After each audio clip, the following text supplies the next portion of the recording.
Welcome to Passionate World Talk Radio. Educate, enlighten, and entertain.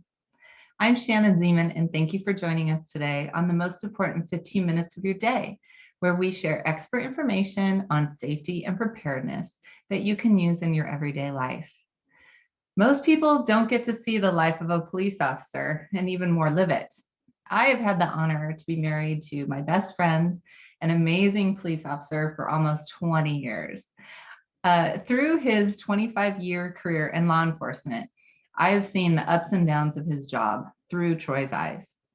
I thought it would be a great opportunity to have him join us today and touch on a few topics that we as civilians might have the wrong perception of or never even thought of. So thank you for joining us today. Thank you for having me. Yeah, so we were actually out to dinner with one of my really good friends, and this is where the idea of this podcast came up.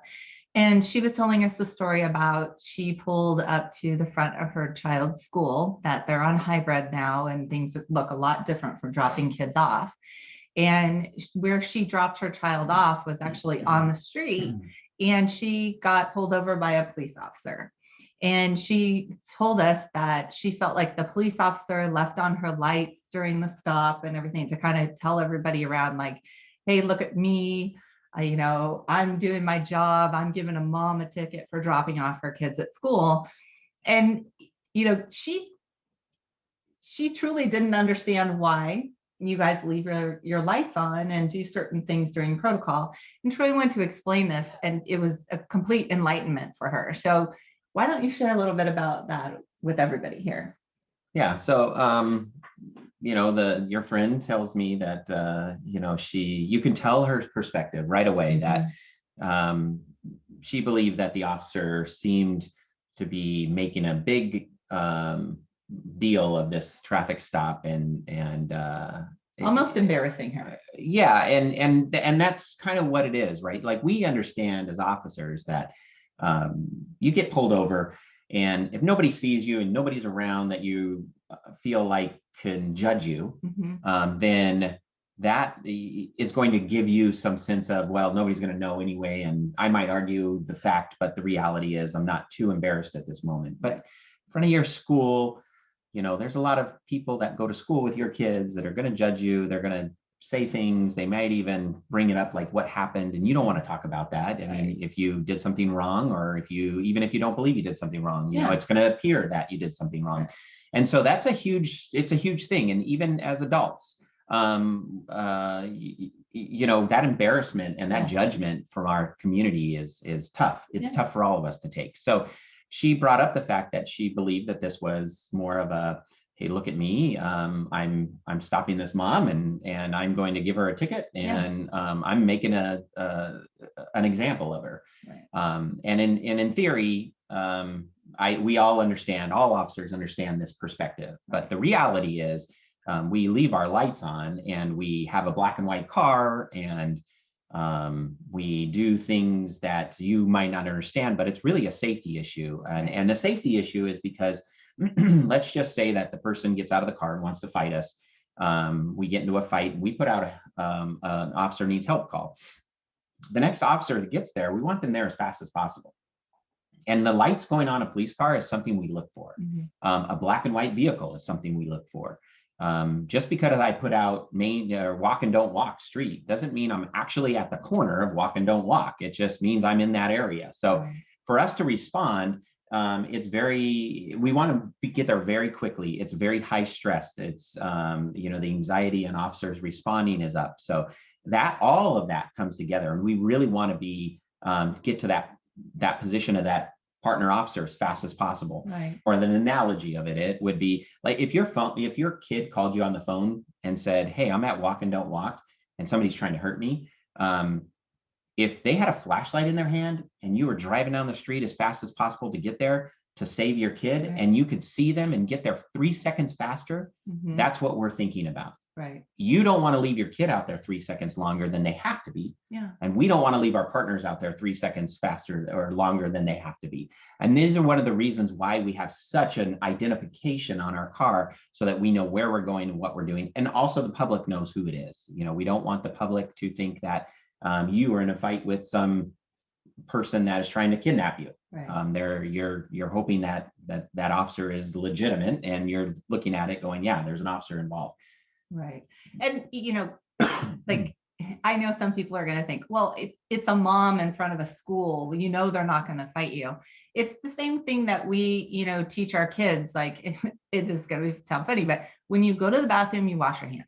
It doesn't matter what you've done in the bathroom. You have to do the right steps to stay in that repetition, to do it correct every time.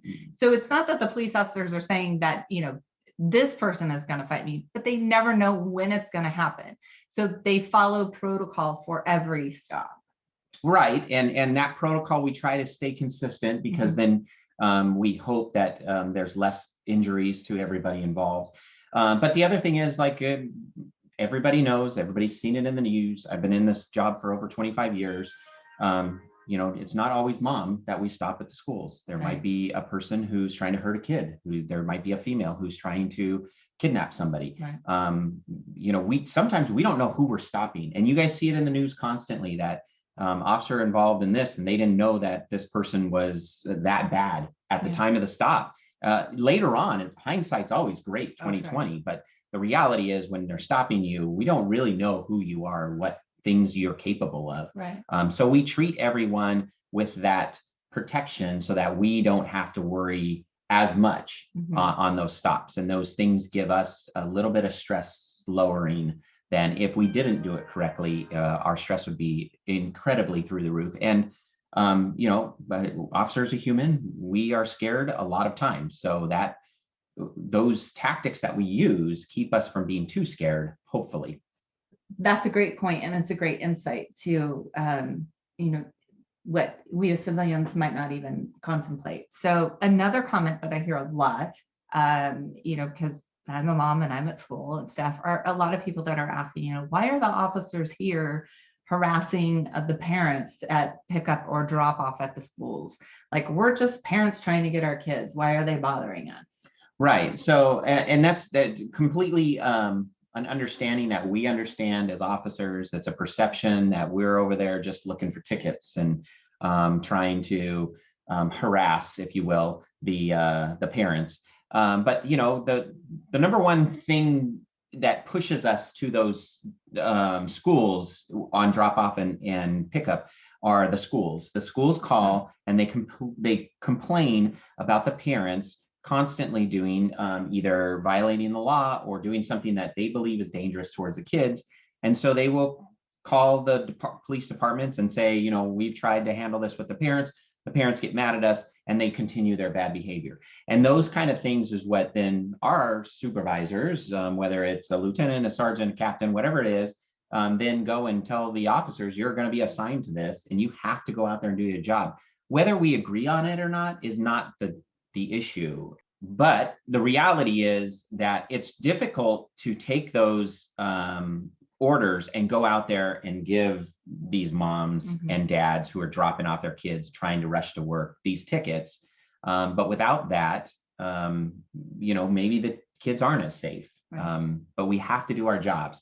And the vast majority of officers, we didn't become officers to go to schools and give moms and dads tickets who are dropping off their kids. That's not what we're here for. And it's not something we believe in. But traffic enforcement is a big deal with schools, and we have to go do that. And just like your job, other people's jobs, if your boss tells you to go do something, you have to go do it. And that's just the way it is. And you guys don't want to give tickets, but you do want to make it a safe environment for children and their parents. So it's kind of like a, torn back and forth. Like you don't want to start these parents' days off right or wrong or end it, but it is following orders, but also, for parents to keep in mind that these police officers are there trying to make it as safe as an environment for our children, because if something goes wrong, they don't want that on their backs either. So it's following the rules and making it safe. Yes. Yeah, absolutely. Traffic enforcement is important, but again, it's not something we all signed up to do, right? But we understand the importance of making sure that schools are taken care of. And if the administration has some complaints, then we will try to go and help them with those. Right. So just remember, they're not there to try and ruin your day. They're there trying to help the schools make it safe for you. Okay, so let's go back to the stop that I was telling you about, that I was telling everybody about my friend. And she mentioned that, she didn't agree with the officer, with the officer's perception of what the violation that she did. My girlfriend felt, that she shouldn't have been pulled over. But even though she didn't agree with the officer, she was very respectful with the officer. She complied with the officer's orders, and she signed, for the ticket, and then drove off. And her kid was her younger son was in the car. And she said, not only did she want to just give the respect to the officer that was trying to do their job, right? But she also wanted to show the importance to her son of respecting an authority figure and not causing a problem. And explained to her son, like, okay, if I don't like it, then I can fight this correctly with the courts. And so I think it's really great how she put in perspective that it was the importance to show her son how, even if you don't agree with something, you don't disrespect the person that's giving you their direction, and didn't disrespect the officer, and had that great conversation with her son in the car. Yeah, and I applaud her for that. That's that the authority figures, right? I mean, what we see on the news constantly is the fact that fighting police is sometimes a good thing. Being out there disrespecting authority figures in all different aspects. We see it even in classrooms where the kids are disrespecting the teachers, and then the school resource officers who get there. These are things that we have to teach our parents or our kids not to do. Mm-hmm. If we show our kids that disrespecting authority figures is okay, then how can we expect them to respect us? Yeah. How can we expect them to say, you know what, the rules that you set, I don't like, but I'm going to follow them anyway.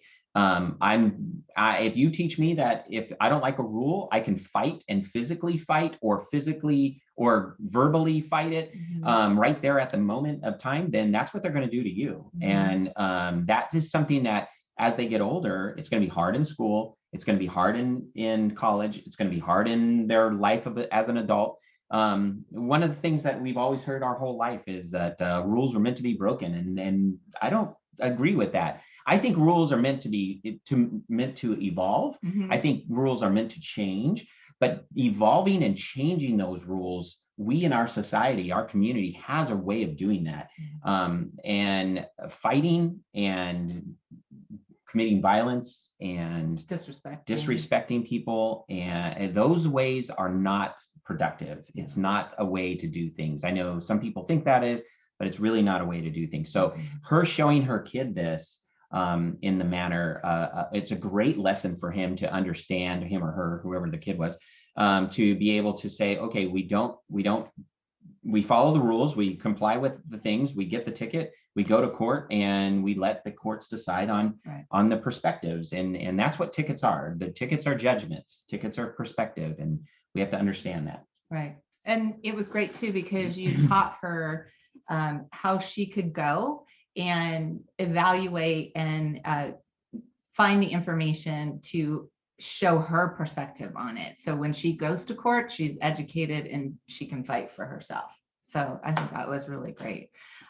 So what's the real reason the officers give tickets? Well, the political reason is for safety, right? Everybody says we give tickets to save lives and keep people safe. And that's absolutely true. I don't disagree with that. But in most cases, as street cops are, not the motor officers, but as street cops go out there and they give tickets to do some traffic enforcement, to, try to safeguard things. But really, one of the things that I can touch on that's very, very important to street cops, and it's from day one till the time we retire, is that we use these ticket courts to practice being comfortable in court. It's very stressful to be in court and to testify. So as young cops, we are extremely stressed. We have anxiety, up the wall. If you've ever been in court and you ever testified on something, whether it's ticket or something else, you can imagine how stressful that is. Well, cops are the same way. We are very stressed. We don't get this training that makes us just great testifiers. we have to learn. So one of the ways we learn is to give out tickets. Mhm. We go to court, we testify to those, win or lose, it doesn't really matter. What matters more is that we're getting that training, and that training is going to make us comfortable when we have a case that we want to win in criminal court, where people are the big cases. People got hurt, people got killed. We want to win those cases because we don't want to have people out there hurting people, and then we don't do our job correctly, and they get released because we didn't testify well. And if you've ever been on a jury, you're going to see some officers, and those officers, they're not going to testify well. They're not going to be comfortable. They're not going to articulate. And you're going to look at them and go, I don't know if I'm going to judge in their favor. But then on the other side, you're going to see officers who are very articulate. They're comfortable, still stressed, but they're doing their job correctly. And then as a jury, you're going to look at that and say, okay, well, this person knows what they're doing. And that's important for us as officers to make sure that those big cases are settled correctly, and that we can stop people from getting hurt. Yeah, I thought that was really interesting how you explain that, as it's your stepping stones. Like for me as a civilian, I've never had to testify in court, but what I've done that's very stressful is job interviews. And so, when you're younger, you start, maybe for a fast food restaurant and so that's where you're in essence, that's our civilian way, how you're doing in traffic in everything, traffic court interviews. Right. That's our way of learning those stressful steps. Interviewing is the only thing I could equate for it. And as we move up, right, we get better and better at interviewing for the bigger and bigger jobs. So the bigger and bigger cases. Right. So I think that's exactly. Yeah. That's a good analogy of it. Oh, thanks.